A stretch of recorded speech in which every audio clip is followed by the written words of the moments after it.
సహజసిద్ధమైన పచ్చని అరణ్యవనంలో ఎన్నో జంతువులు సంతోషంగా జీవించేవి.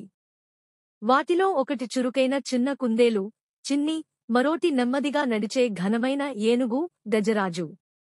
ఇద్దరి శరీరాలు, స్వభావాలు పూర్తిగా వేరైనా ఒక సంఘటన వాళ్ళిద్దరినీ మంచి స్నేహితులుగా మార్చింది. ఒక శుభోదయం చిన్ని తిండికోసం పచ్చిక వెతుకుతూ అడవిలో దూకుతూ వెళ్ళింది. భయంతో పక్కకు జంప్ చేయగా అది గజరాజు నడుస్తుండటం వల్లేనని గుర్తించింది. గజరాజు మృదువైన స్వరంతో, అరేమీ కాదు చిన్నోడా, భయపడొద్దు అని చెప్పాడు. కొన్ని రోజుల్లోనే చిన్ని, గజరాజు మంచి స్నేహితులయ్యారు. ఒకరోజు అడవిలో భారీ తుపాను వచ్చింది. ఆ గందరగోళంలో చిన్ని ఒక కూలిపోయిన చెట్టు కింద ఇరుక్కుపోయింది.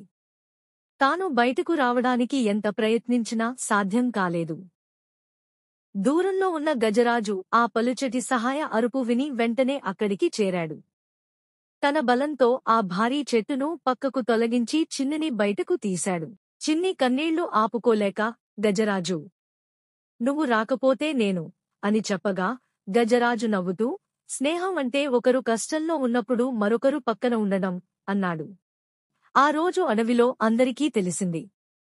స్నేహం అనే బంధం పరిమాణంతో కాదు, మనసుతో నిర్ణయించబడుతుంది. ఇలా చిన్ని, గజరాజు స్నేహం అడవిలో చిరస్మరణీయమైంది.